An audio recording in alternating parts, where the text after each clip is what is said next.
Bismillahirrahmanirrahim. Assalamu alaikum and good afternoon and good morning. Thank you all for joining us today. I'm honored to be here representing Justice for All Burma Task Force. My name is Hannah Zuberi, and I am the Director of Advocacy for the organization. This panel is not just about statistics and policy discussions, it's also about the voices of Rohingya women who have survived genocide, displacement, and unimaginable hardships. It's about their stories, their resilience, and their right to a dignified life. I'm privileged to share this space with remarkable individuals who have dedicated themselves to this work, especially the women who we had the privilege to work with in the camps. Let me introduce my fellow panelists, Sabrina Mirza, who is our Director of Legal Affairs at Justice for All, who will speak on security, gender-based violence, and healthcare challenges in the camps. Joining us will be Jisma via video. Jisma is a Rohingya activist who has been working directly with women in the camps, gathering firsthand accounts and insights on education and employment. She is an amazing young woman, and we hope to see much more from her in the coming years. Also joining us will be Nasmeen. She's also a Rohingya activist situated in Kutupalong, whose personal experiences and advocacy work will shed light on the critical security and healthcare concerns Rohingya women face. So today we're going to first and foremost be discussing we at Justice for All are privileged to have just completed a survey, what we believe is one of the largest surveys ever done of Rohingya women. Over 1,000 Rohingya women were surveyed for this survey. And we'll be discussing the findings, which we are releasing in a report on Rohingya women in Bangladesh's refugee camps. This report is based on surveys and fieldwork conducted by our team, detailing the systematic exclusion of Rohingya women from education, employment, and their challenges in healthcare. The crisis is ongoing. I just returned back from the camps myself, along with my fellow panelist, Sabrina, and we witnessed newly arrived refugees. We witnessed the impact of the slash in funding on families and how Rohingya women are trying to cope because they are the ones who have to cook and make the rations last for a month, as a majority of the people in the camp, a vast majority, are not allowed to work. New refugees continue to flee Burma, escaping brutal violence, shelling, and forced displacement. The lack of registration for new arrivals means thousands of women and children are invisible, unable to access even the most basic aid. We saw them living with relatives or at the neighbors who had taken one person in from a family, another had taken another person in, sharing their meager resources with them. And this continues to be ongoing. The genocide continues. Today, we will hear directly from those working on the ground and those who have lived with this experience. We will discuss urgent recommendations to address these pressing issues, ensuring that Rohingya women no longer are left behind. And when I'm talking about newly arrived refugees and the impact, especially the impact on women, we spoke to several women who had just arrived into the camps, some 10 days ago, some 12 days ago, with journeys that many of us cannot even imagine in our worst nightmares.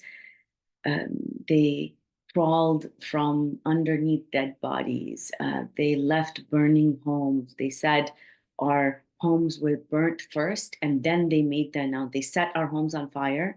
Then they made the announcement that we've set your homes on fire, now run. And so many shared their trauma of running from their homes with nothing except the clothes on their backs. And many of these women cover, much as I am covered, and especially a lot of them wear niqab. And so to run from their homes in the middle of the night with not even a scarf to cover your body was very, very traumatic for them. And then to see their neighbors being killed, some of them witnessed uh, one-on-one combat where women were being killed and their neighbors were being killed with machetes by the Arakan army. We also spoke to many women who spoke about the perilous journey and not having the money to cross over, because a lot of the smugglers who were taking them across the river into Bangladesh were charging exorbitant amount of money. And since they had run from their homes, they did not have cash. Um, and then being forced to take the long route and walk 15 for 15 days without food or water, with young children, and then arrive into the camps. So this is all continuing to happen, even though many of us don't see it on social media. And so that's very important for us to amplify those voices. Once they get into the camps, the lack of registration for new arrivals and the devastating humanitarian consequences that um, because of the lack of registration. So currently the Bangladeshi government has stopped registration of any new arrivals.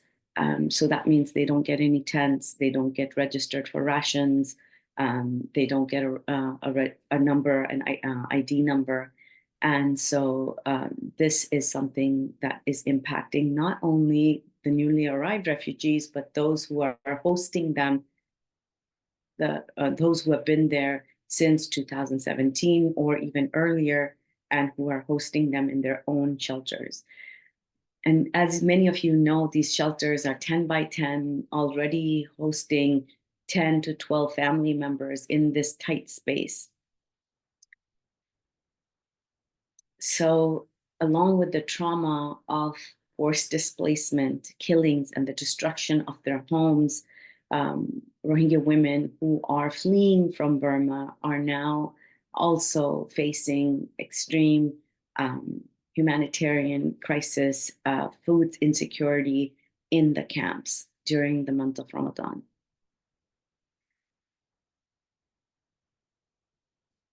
I would like to discuss food insecurity next. The shrinking aid and ration cuts. Recently, as many of you know, WFP, the World Food Program, has cut rations from $12 a month per person to, it was cut down to $8 and now to $6 a person. And this is because of the lack of funding for the food program. Combined with the ability not to send cash payments from overseas, cash distribution by any aid agency, this is devastating. This barely meets the requirement for survival of a human being. I couldn't believe that they were counting calories to make sure that they at least survive till the next day. And that is how this aid rations are being determined. And this disproportionately impacts women and children.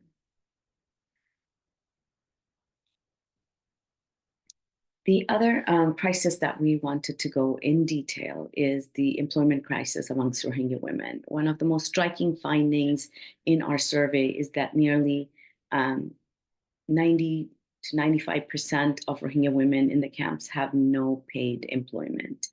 Out of the 1,000 women we surveyed, perhaps 10% reported engaging in any form of income generating activity. And these aren't full-time jobs. These are not anything that would be able to sustain their families.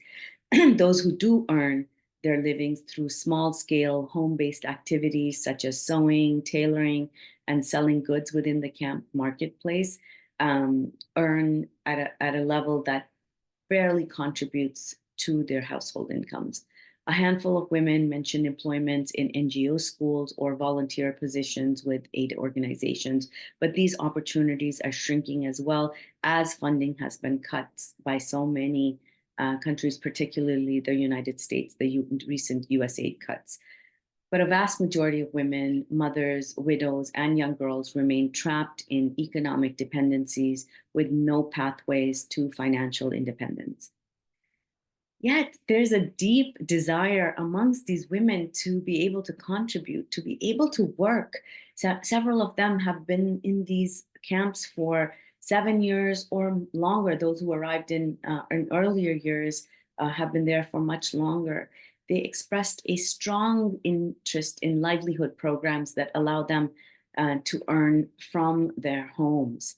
Many explicitly said it would be good if women in the camps had the opportunity to earn a small amount by sewing, tailoring, making snacks, or handicrafts. However, even those who are employed remain food insecure. So even the ones who are employed, the very minority of them, yet they still remain in food insecure. Many working women told us that they never have enough to eat. This highlights a harsh reality. Employment alone does not guarantee food security. The jobs available to Rohingya women are so low paying that they do little to uplift them or to lift them out of hunger. So our recommendations for this is that the Bangladeshi government must lift restrictions on work permits for Rohingya refugees, allowing them to legally earn a living. Much like the rest of the world absorbs refugees into the fabric of society and allows them at least, and if full refugee status is not being granted, at least to lift restrictions on work permits. We also urge NGOs who are working in the camps to scale up livelihood programs tailored for women, including safe, home-based employment opportunities and trainings for this, vocational trainings, such as many of them were eager to learn coding, eager to learn to work on the internet, even though within the capacities that they have, within the limited internet access they have, they wanted to be educated, they want to be able to work. The UN and donor countries should expand funding for economic self-sufficiency programs, particularly for female-headed households who make up over 32,000 families in the camps.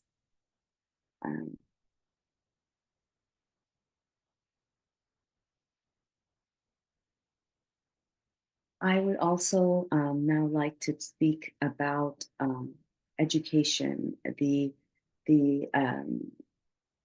Most of our report was focused on education, and the analysis, what we have been looking at when we talk about education has been some of the findings were quite surprising, and we have been extremely privileged to be able to go into some of these schools, especially the Rohingya-led schools, and witness them at work. Despite the challenging circumstances, many of the schools did not even have light inside these shelters. And these schools are shelters that are where Rohingya families have given up the shelters from 9 o'clock in the morning till often 3, 4 o'clock in the afternoons, so the children from their community are able to go attend school. So when we looked at several factors. One of the factors that we looked at very closely was the perception of education quality in NGO-run schools versus community-led schools. And this is particularly important for those folks who are working on NGO on NGO learning centers, especially the UNICEF learning centers and other NGO learning centers. There were many thoughts that Rohingya women had on the running of these schools and what they hope for their families. The community of women we surveyed is fairly divided on which type of school provides better education. Roughly half of the surveyed mothers who answered about preferences believed that the community-led schools, Rohingya-run schools, offered a better quality of education, while a lesser degree, there wasn't too much of a difference, but a lesser degree felt that NGO-run learning centers were superior. In other words, opinions were split almost evenly between NGO schools and community-led schools as to which delivers better learning.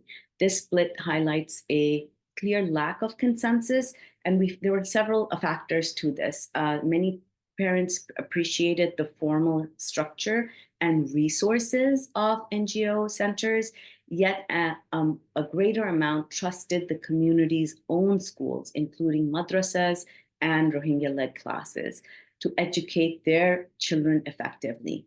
Most of the critical feedback from education quality came from parents whose children do attend learning centers or NGO schools. So we're hoping that NGOs who are attending this NGOCSW 69 will benefit from the findings of our report and implement changes in those learning centers, hire more Rohingya teachers, and really discuss with parents what is lacking in these learning centers. So despite the mixed preferences, overall satisfaction of the mothers was low. Less than half of the respondents answered yes when asked if they or their children were getting the education needed to succeed. In fact, a majority of them responded no, indicating that most parents don't feel that their children's educational needs are being met. The dissatisfaction is evident across both groups, those using NGO schools and those in community centers. And so we wanted to dig in a little bit deeper on why this was the case. So even those who chose NGO learning centers as better voiced that education still was not adequate.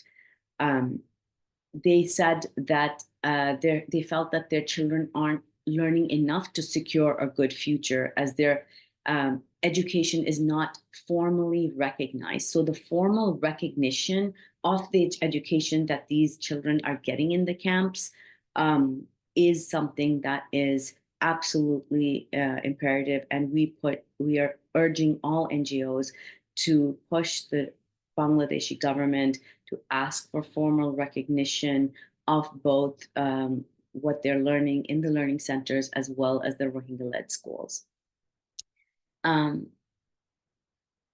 So the key concerns raised mothers who provided valuable feedback explaining why they felt the education system isn't delivering. Several common concerns emerged.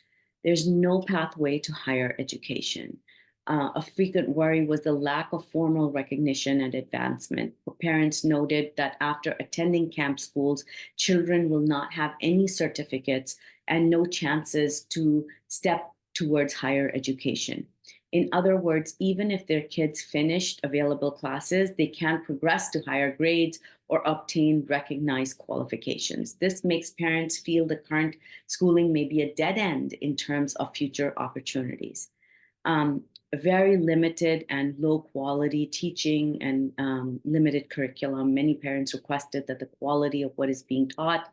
Some criticized the NGO learning schools for focusing more on enrollment numbers than education, than learning outcomes. For instance, one parent complained that NGOs don't provide quality education. They only try to boost attendance by giving out snacks or biscuits to children, and the teachers are not qualified. So this suggests that the teaching quality and curriculum depth are as seen as poor. And in community-led schools, while parents appreciated the initiative and preservation of culture and language, these are concerns. There were concerns about limited resources and informal teaching methods. Overall, parents fear that their children are not learning enough skills or contents to truly succeed. Then there was the access and continuity issue. Another concern was that not all children can attend school consistently. Some respondents pointed out that their children were unable to attend any schools due to various reasons: overcrowding, distance, being too old for available classes. We met so many young women who want to go to school, but they can't because now they're 16, 17, 18. They are in school, at home. Their parents don't let them leave the shelter to protect them. And Sabrina will go into more detail about the security issue. And so many young women do not, as soon as they turn 12 years old, stop getting access to education. Several women that we spoke, married, unmarried, are yearning for educational opportunities. So this is something that needs to be a focus and our recommendation is for NGOs working on women empowerment to focus on Rohingya women education. For community-led schools, in particular, everything is informal. Classes might be held in cramped shelters with volunteer teachers. And NGO shelters, while more structured, still have very large class sizes and limited grades. And these resource gaps leave parents concerned that their children are not receiving the depth and breadth of education they need. So there is another alternative route that parents do put their children into madrasas, which are Islamic learning centers. They're run by the imams and women scholars in the camps. And this was an alternative education method that came about because the Burmese government restricted or denied education opportunities to Rohingya while they were in Burma. So the madrasa track is extremely well organized in the sense that the curriculum is a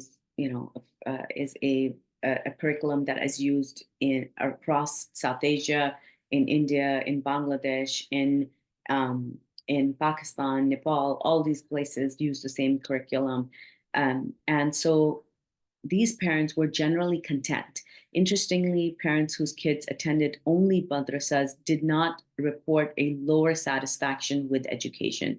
Nearly all of the madrasa only parents answered that their children's education needs are being met. It was about 88% affirmative in a very small group. They appeared grateful for the religious schooling available, even as they recognize its limitations in academic content. Even though madrasa-only households were generally satisfied, they still acknowledged the superiority of secular schooling. So there was a demand amongst the refugee community for greater access to quality formal education, while as many felt that their available learning centers, while better than nothing, still fall short for their children and especially for their girls. Another aspect of the madrasa education was that parents felt safe sending their children to the madrasas, and they felt that there was a preservation of their faith and culture, which was not they were not seeing in secular schools. So this is also a recommendation that Justice for All is making, that the work has to be done through a faith-based lens. Many women that we interviewed expressed concern that we've lost our home, we've lost our citizenship, and now we feel like we're losing our culture because of the way education is being implemented in the camps.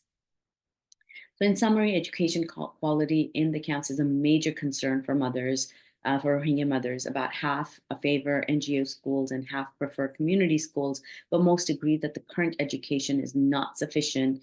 And key issues included the lack of higher grade schooling or certification, doubts about teaching quality, and the fact that many children just do not have, especially young women and girls, can't access a full education.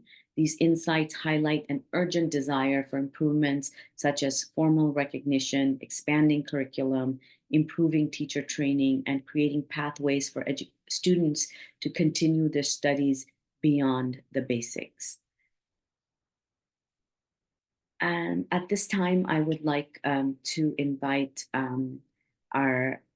my co-panelist, Jisma, who is going to be speaking on firsthand accounts and her insights on education and employment as she conducted the survey in the camp.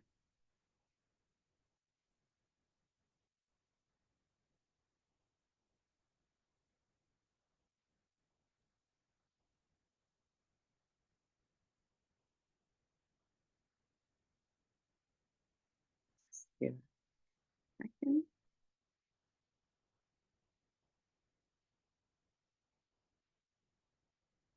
Assalamu alaikum. This is Jisma Baby. I am a refugee. I have been working for my community through different kind of activities such as research, human rights documentation, raising awareness, and providing training, and so on.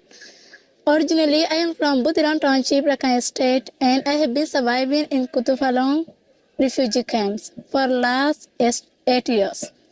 We lost everything in Myanmar during the 2017 genocide by the Myanmar military, and we took shelter in the refugee camp. I experienced the refugees, and I found in the refugee camps for women worse than hell. It is because we are trapped in the tarpaulin shelter from last 8 years.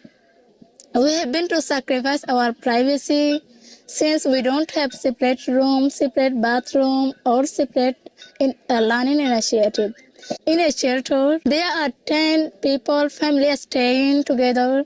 We can hardly provide a cloth to separate places to make a room, but still everything is visible, including our conversation. Newly married couple face more challenges on that case. We have to use public toilet and bathroom, which is another unbearable thing for the women. In the summer, we have to go through the most tough time as we can't move away and feel fresh air since we have to stay inside the shelter for 24 hours. On the other hand, we face security problem, and most of the women and girls find themselves as unsafe. Since we are staying in an unsafe shelter, we face security problem. When we move alone, it is also not safe for us because we always face human trafficking, kidnapping, and forced marriage in the camp. There are many cases we found during the survey that young girls were sent to Malaysia, Indonesia, and India, and those girls were selling one trafficker to another as a goods. Also, there are so many missing cases has been reported. Rohingya girls become as an asset for the human trafficker, that they can use them easily for slavery, sexual exploitation, and many other purposes. Therefore, being a Rohingya girls, I urge to international community that we need your support to make our life better and secure in the world's largest refugee camp in Bangladesh. Thank you.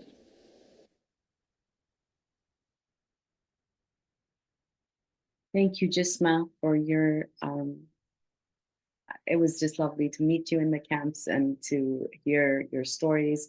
And to further expand on what Jisma was speaking about, I'd like to invite Sabrina Mirza, our Director of Legal Affairs, to speak in depth about our findings on security and healthcare issues.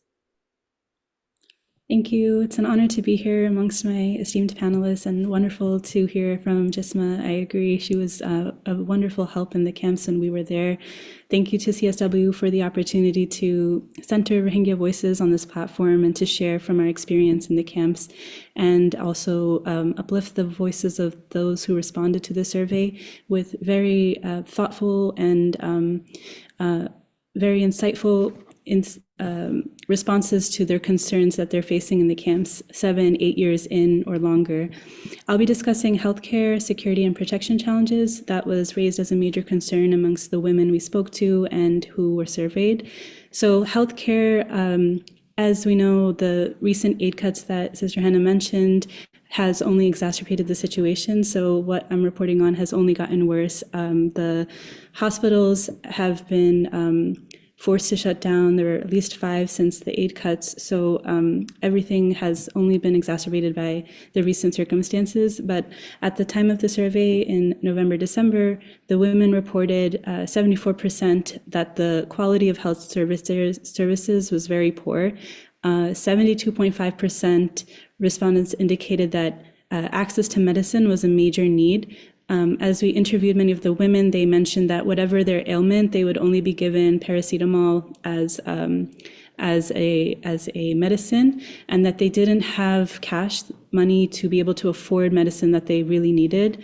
One of the main concerns in healthcare that came up in the survey responses was treatment for serious illnesses, and I'll just read some of the responses. One woman noted, "We receive basic healthcare from the clinic in the camp.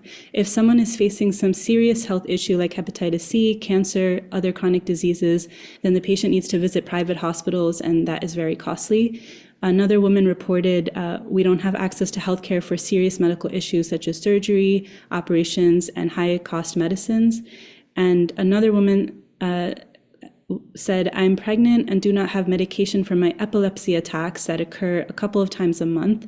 I have an injury on my face from my last attack." So this is just a little bit of insight into what they're experiencing, what challenges they're experiencing. As they noted, they're looking for higher medical facilities, also vehicles for transporting patients. And a lot of the respondents expressed a need for healthcare that was specialized for women, pregnant women, and also special needs children. This is something that came up a lot in many ways, as was mentioned by Jisma. They very much value their privacy, and they are fully covered, and they value having spaces that they can feel safe and be able to preserve their modesty and their privacy. So this also goes for the healthcare space, as we saw in these responses. We had the opportunity to interview a doctor who works in a healthcare facility, and she gave us some insight into what are the most frequent diseases that she's seeing. She mentioned skin diseases like eczema due to poor personal hygiene and overcrowded or lack of sanitation facilities, acute water diarrhea, urinary tract infection from not drinking sufficient or clean water. As Jisma mentioned, the women really don't like using the public facilities. They don't feel safe going there, and we'll talk more about the security issue. And they also don't want to risk exposure. So a lot of them just avoid going to these public toilets, and that results in high frequent urinary tract infections. The doctor also mentioned pneumonia contracted by children even 15 to 30 days old due to not having proper care, and epilepsy, gender violence, and mental health. And we had also interviewed a psychologist who spoke a little bit more about the mental health challenges that women suffer, mainly anxiety, depression, ongoing stress, and PTSD. A major contributing factor is, of course, the violence, the torture, and death of loved ones that they witnessed firsthand, as Sister Hannah mentioned earlier, when they were in Burma and along the way coming to Bangladesh. Other factors also include the overcrowdedness in the shelters that leads to domestic violence, neglect, and lack of education and nutrition, which is causing stress on the women, deep concern about their children's futures, as was just mentioned, with education, employment, marriage, as well as the physical health challenges that they and their families are suffering. And the psychologist also mentioned that there's many women who suffer from schizophrenia and they're not able to take any medicine for it. She was aware of only one medical facility that provides psychiatric medicines. And so, as I'll speak more about this in the security section, but the impact of those security issues they're facing causes a lot of mental stress, but mainly the abductions of children is something that, as we were speaking to the women, it kept coming up, and of course is the main concern that they have, the stress that leads to other health issues that they're experiencing. As far as what we recommend, this all depends on increased funding, and healthcare is a human right. It should weigh really heavy on the conscience of the international community, that especially that's pledged their support for the Rohingya, that they're being denied this basic right to healthcare. So improving healthcare access, improving the access to medicines, transportation services, advanced medical care, and having facilities that are female specific. We'd also recommend, based on the doctor's recommendation, more sort of preventative care and awareness on personal hygiene, disease prevention, importance of hydration, and mental health and gender-based violence. What was interesting is that the psychologist mentioned that it's almost entirely women that attend counseling and awareness sessions. So having more community-based encouragement for men to also join and increase that education on gender-based violence. I'm going to move on to security, and this is sort of a big topic, but just to highlight some of the main concerns, there's been a rise in gang and armed resistance groups in the camps that the women who had been there since 2017 said it was a few years in that they started to see this activity, and they sort of engage in kidnapping, ransom, forcibly recruiting children, men, forcing women into marriage, and committing murder, trafficking, and smuggling of drugs. Many of the interviewees described just, their environment where they're hearing gunfire at night, they're seeing murders in daylight, and their children are very fearful of new people coming into the camps because they're not sure if they're a gang member or someone to be trusted. And that robbery has increased significantly. They are still living in bamboo shelters, so it makes it very easy to break into. 61% of survey respondents stated that they did not feel safe walking in the camps. Just to focus a little bit on kidnapping, forced recruitment, and threats. So several women reported that their husbands had to go into hiding because the gangs had tried to recruit them, they refused, and then they were beaten, they were threatened, and now they live apart in hiding, and the women themselves receive direct threats from gang members regarding the whereabouts of their male relatives. One interviewee's brother-in-law was forcibly recruited and remains missing. And then another brother-in-law's son was stabbed by a gang member when returning from collecting rations. So there's a lot of sort of targeting of the male relatives, which of course impacts the women. They fear for their son's safety, for their husband's safety, and they themselves are receiving threats. Women also reported that their husbands were kidnapped and held for ransom. And as they travel between camps, they're more at risk of abduction. And if the husband is kidnapped, then the wife is responsible for arranging the ransom. They don't have the means. They often sell jewelry. They borrow from neighbors. And after the husband's return, they have trouble finding work, and repaying the debts becomes this ongoing and overwhelming challenge for these families. And in some cases, many cases, the husbands don't return. As one interviewee told us, she said, "We had a different trauma in Burma and a different one here. Here, criminals take our husbands and our futures." So of course, seeing the violence that they're in the camps is, bringing back the trauma that they just escaped from Burma. And this also goes for the children of Rohingya women. The abduction of children is is increasing. One case, just to highlight how this happens, a 10-year-old child was lured by another young boy under the pretense of playing, and then later the parents were kidnapped, that were contacted by kidnappers, demanding to pay a ransom of 200,000 takas for his release. Another kid was lured by a vegetable vendor. So there's now a lot of distrust within the community because children are so easily being adopted by people within their own community. And it's becoming a major problem for women. They feel very unsafe for their children. And they're also concerned about their kids being recruited once they reach a certain age, around 12. In the schools themselves, some of the mothers said that their sons were approached to join the gang, and to avoid that, some of them leave. They go to Malaysia, or they attempt to leave, and there they face their own set of issues. There's no legal status that they have there either. In Malaysia, they're also vulnerable. They're trafficked to get to these places. One of the people we interviewed, her her son was forcibly recruited, and he was in Burma working for the gang. They demanded high ransom. They also threatened to kidnap her daughter. And so she's trying to pay this ransom and also scared for her daughter, not letting her daughter leave the shelter. And she said, I escaped from Myanmar to Bangladesh because our houses were burned down by the military. I also lost all my properties in Myanmar. I crossed the border and a big sea to save my children's life and my life. But after being here, one of my sons was kidnapped by gang members. I'm appealing to the international community to seek justice for my son. Being a mother, I cannot handle this kind of horrible stress. I'm very depressed. It's better to kill me before my children. I just want back my son, nothing else. We escaped Burma to get peace. Is there any justice for this kind of a case?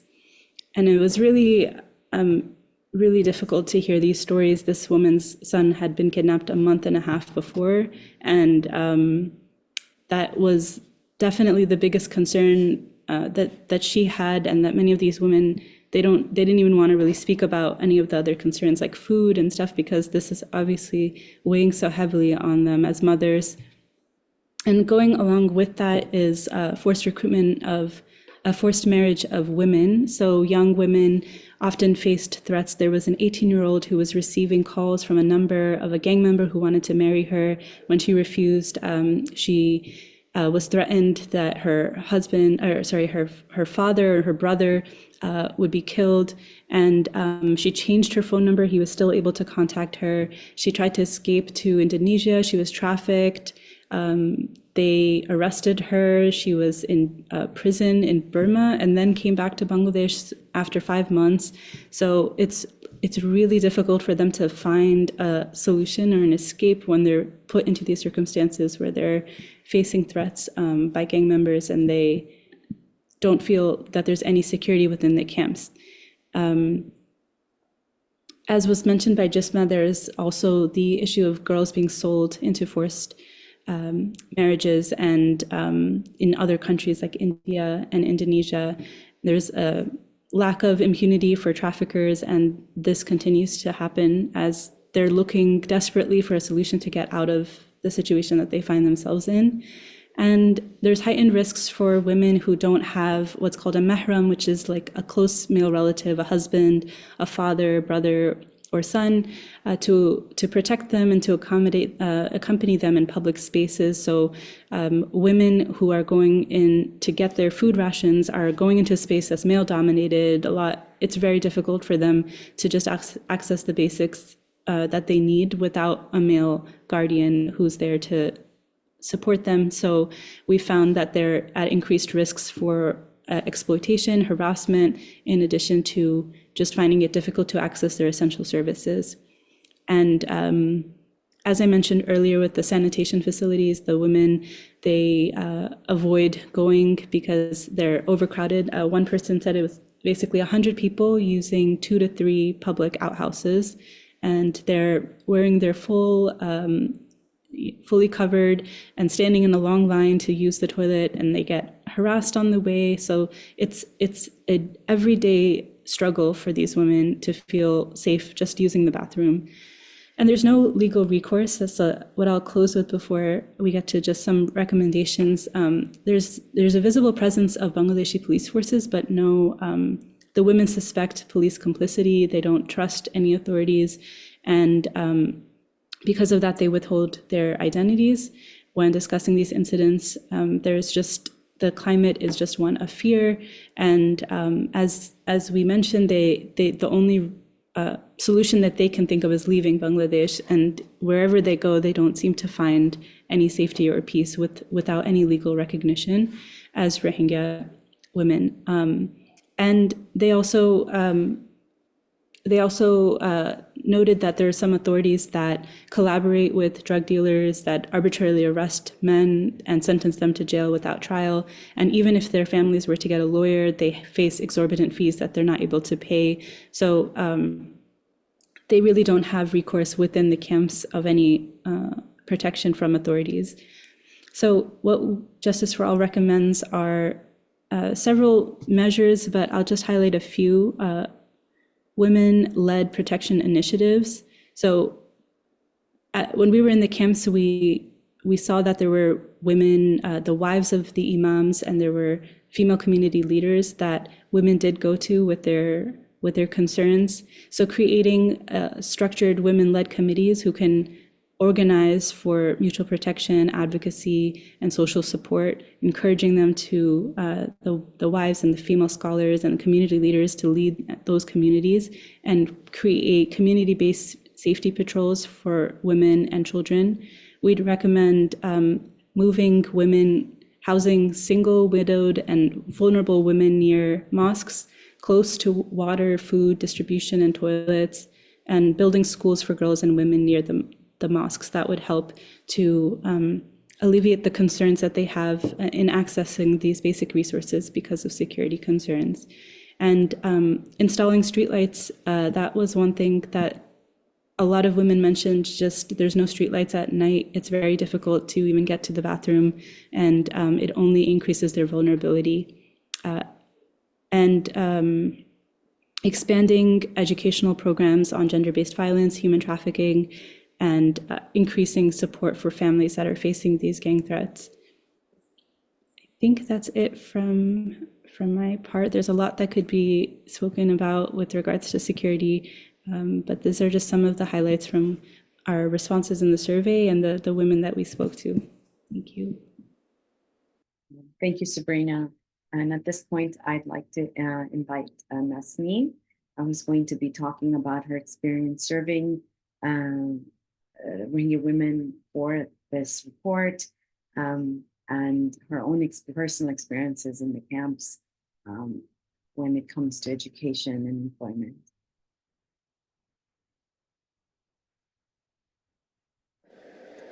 Assalamu alaikum.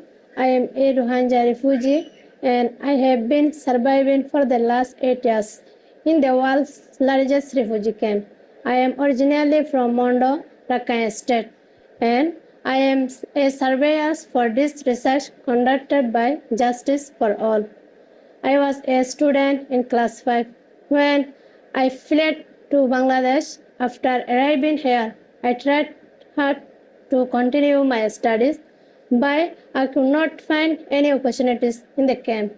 I have dreamt of becoming a doctor because healthcare was scarce in my village. I often saw people suffer and even die due to the lack of medical treatment. Unfortunately, my dream remained just a dream. But I did not lose hope.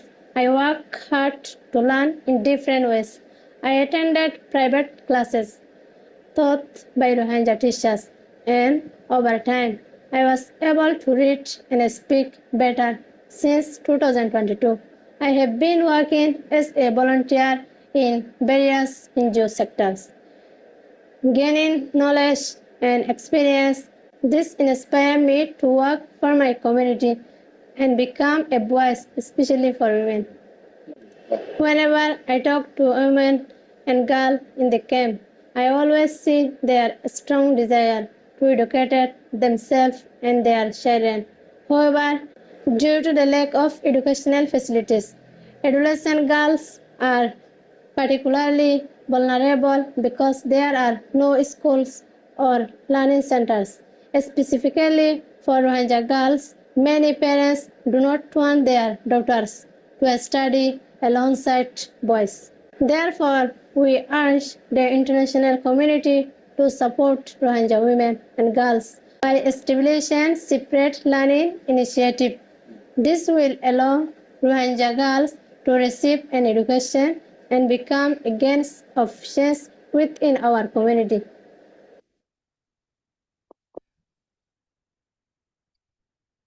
So thank you to these amazingly wonderful and powerful young women.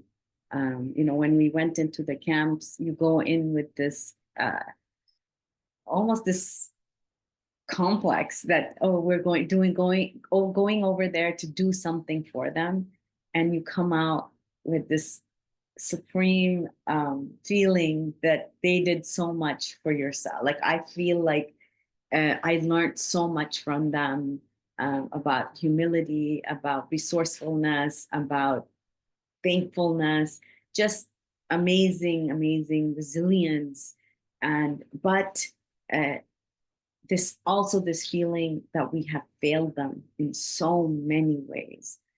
And that is the concern that we have as an organization who's been working on trying to get their genocide recognized by the US government, by the Canadian government, and now with these changes in our governmental policies towards the Rohingya. We really do believe that the NGO sector has to step up, amplify and augment their work. The burden does fall on civil society, as many of these governments are walking away from their commitments. And the findings of our report are clear. Rohingya women are fighting for survival in conditions that violate their fundamental human rights.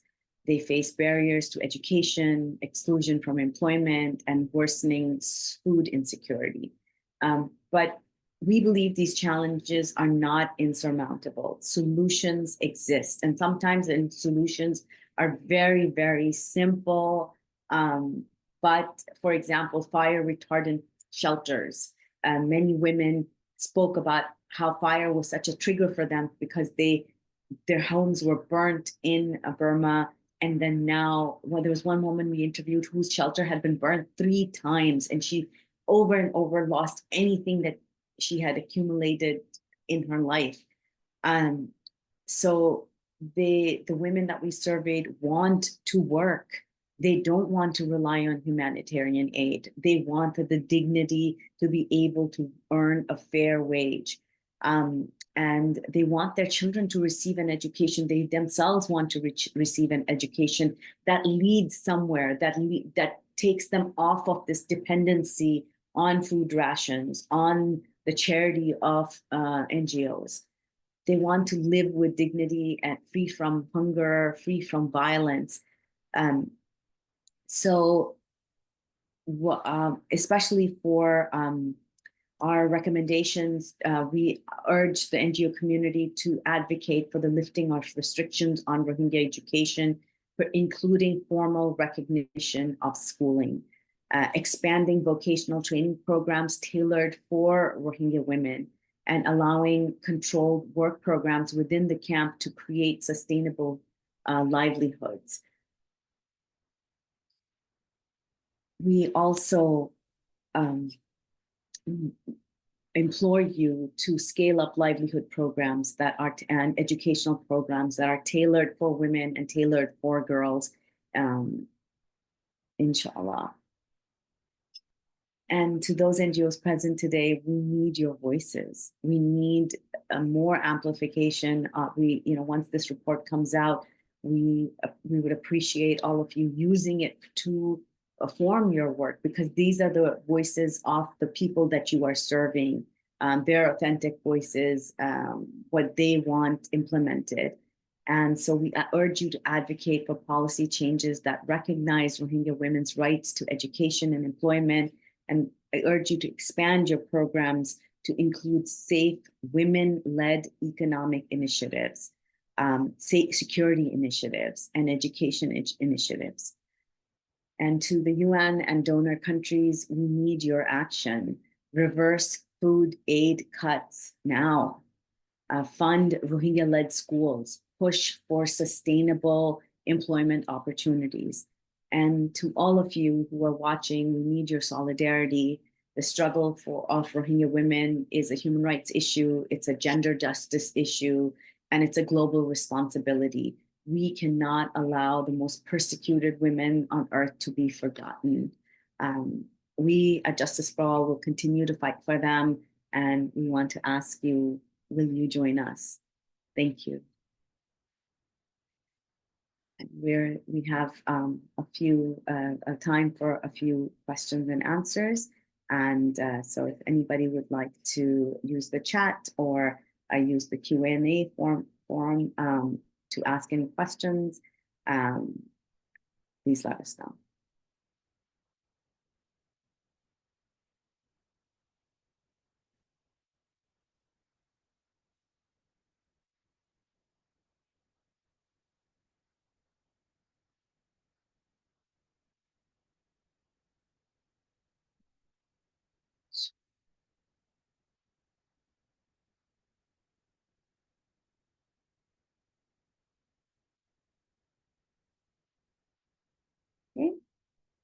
So that would end this session for us. Okay, there is a so there's a question, when and where will the report be published? So we expect to release the report this month in March, and it will be available both online as well as in printed format. If you would like a copy to be mailed to you, please email info@justiceforall.org with your address, and we can mail you a copy of the report.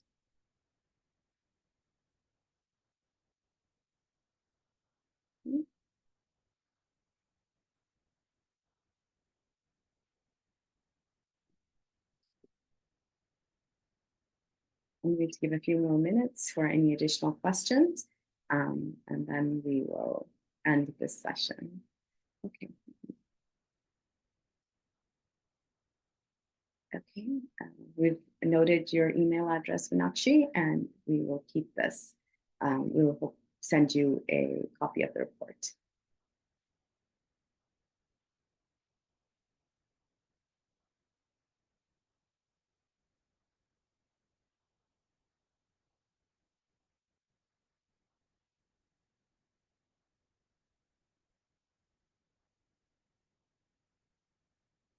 Okay. So that's it for, thank you so much to all of you for joining us today. And we hope to keep this conversation going with updates. So do follow us on our social media. We will be releasing many of our findings on both our social media as well as on our website. And those of you who are requesting a copy of the report, we are noting down your email addresses, and we will be sending you a copy as soon as it is released. We really appreciate all of you for joining us, and we hope you have a lovely rest of the conference, and we hope to see you in some of your sessions. Thank you so much. Oh, we do have another question. What role do women imams play in education of girls and women on issues of health and safety? So this is an excellent question, and I'm going to ask Sabrina to join us as well. So what I observed in the discussions we had in the camps during our field visit was both the wives of the imams and women scholars were extremely powerful and respected positions in the camp. We met, even in group discussions, a lot of women agreed to speak to us because the wife of the imam or a woman scholar gave them the heads up, like sort of like a nod in the direction that these are trustworthy people and you can speak with them. And many of the women shared that they are able to share their concerns with these women when they are not able to share them with some of the men or the majis in their camps. Women scholars also hold informal learning circles in the camps in different shelters. They teach women and children the Quran. Most of them, they're not paid for these services. These are voluntary activities that they do. And so many of them speak foreign, like Urdu, or they speak Arabic, or some of them even speak English because of their religious education. And so that they are able to now work with large groups of people in the camps. And so that was something that we felt like that was a way that the camps could be organized using the expertise of both the wives of the imams and women scholars, Islamic scholars. I feel like they are an unused, they have unused potential, and much could be done using their skills and their influence in the camps. Sabrina, did you want to add something to this? No, I think that covers it. I think that was an important insight from speaking to the women and seeing where they actually go to for expressing their concerns and finding some of that healing in what they're going through. Yeah, even on health and safety, it felt like this, they sort of gather around faith is a major source of uh, inspiration and console and is that a word? I'm trying to think of the right word. It consoles them, right? Consolation, yeah, it's a major form of consolation for these women and being around women scholars. So they wouldn't be called imams, they would be called alimas.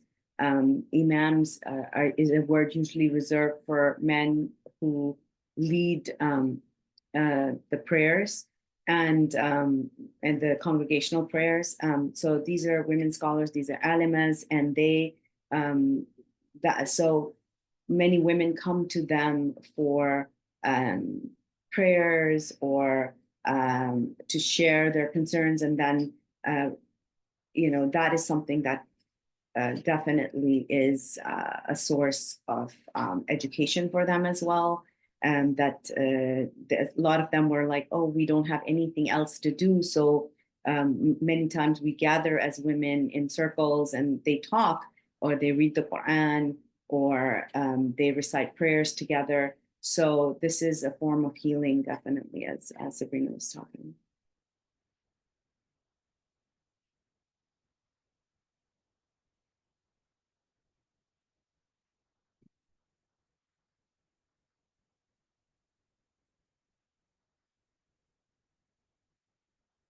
If that's it for the questions, inshallah, we are going to end the session.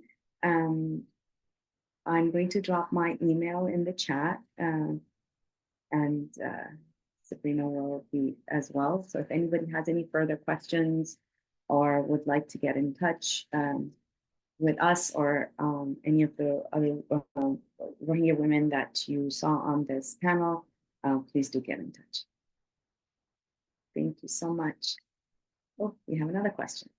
Can mothers stop child marriages? Okay, excellent question too. So this is where education, and this is where our emphasis, so we're a faith-based human rights organization. When we went into the camps, one of the things that we took imams with us, American Muslim imams with us, some of them, one of our imam who is also our UN programs director, he's in the audience, shout out to Zafat Karavit, who is our UN programs director. And one of the important points that we wanted to do is to connect imams to Rohingya imams and encourage them to give khutbas and utilize this which we felt like a lot of secular NGOs perhaps are not able to do or make those connections, is that the imams can be used for in several ways to stop some of these horrific things that are happening in the camps. So gender-based violence, child marriages. So one of our initiatives was to have the imams that went into the camps talk to the imams that are on the ground, many of them who are very learned, and ask them to use their platforms to address these issues, and in ways that is helpful. So, and we're hoping that this report that we accumulate and the survey that we have done, those results will also be shared with the imams in the camps so they can help heal their community and help stop some of these things that are happening. Your question about parents and child marriages, unfortunately, what we saw is out of desperation, many of these women are hoping that their children, their young girls, will have a better future somewhere else, and are following for these schemes of human traffickers. So the child marriages aren't happening, for example, with little girls and little boys in the camp. That's not what's happening. It's not like young girls are being married off to older men in the camps. What is happening is human traffickers will come to families and say, hey, we have a man who lives in Kashmir, in India, in Jammu, or in Malaysia, and he's willing to marry your daughter without taking any dowry. So there will be no expense on your behalf. So dowry is a big concern for Rohingya women and families in the camp as well. They feel like they can't get their daughters married because they can't afford to buy anything for the dowry. And so these men will come in and say, we have an opportunity. And so out of desperation and trying to get their daughters in a better place than where they are in the camps. In the camps, they're not allowed to get an education. They're not working. They feel like there's no future for them. They agree to send their daughters in marriage to other places. And that's when the girls, even young girls, so when we say child marriages, these aren't like 8-year-old girls getting married. These are like 16-year-old girls being, their parents scared that there's no future here in the camps for them. Let's at least try to get them out of the camps and into another country. And then they're falling for human trafficking gangs, or they're being incarcerated. We met several families whose young girls were incarcerated by the Indian government in detention camps in India. So this is, and that's the cycle. And we feel like educating women, and that's where the women women alimas come in, the women wives of imams come in, where they can educate, and if we can give them the talking points and educate them on, when these people come around to stop that human trafficking circle. So a lot of it has to do with education, and a lot of it just has to do with desperation. These are just people who want a better future for their families, and so educating the mothers is very, very, very important on these issues. Sabrina? Yeah, just to highlight the point that you raised about the dowry, that was in our conversation with the psychologist. She mentioned that the mothers could not afford the dowry for younger men, so they would arrange marriages for their daughters with older men who demanded a much less dowry. So that is definitely an ongoing concern. The amount of dowry was something that came up in many conversations I had with women there.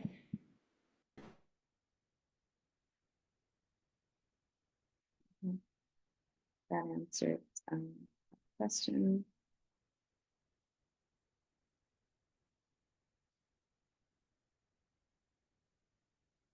Yeah, there were many other insights that we received from being on the ground and talking to some of our surveyors.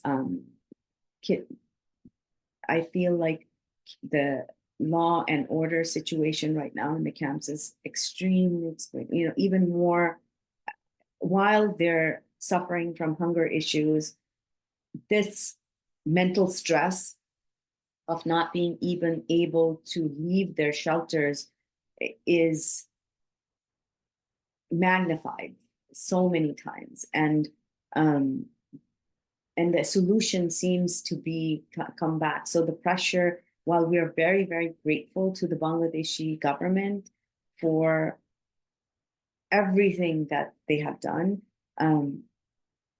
this is a step that needs to be taken in some way. And so any sort of insights or pressure from NGOs on this topic would be the law and order situation, recognizing education.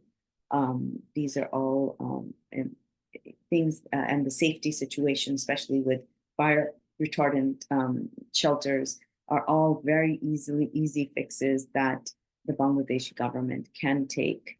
And there's no reason, except for a political, a political show that this can't be done. So. we thank all of you for your time and for being here today with us. And we're going to end this with a short prayer. And we encourage all of you to get in touch if you have any more questions. And Assalamu alaikum, peace be unto you.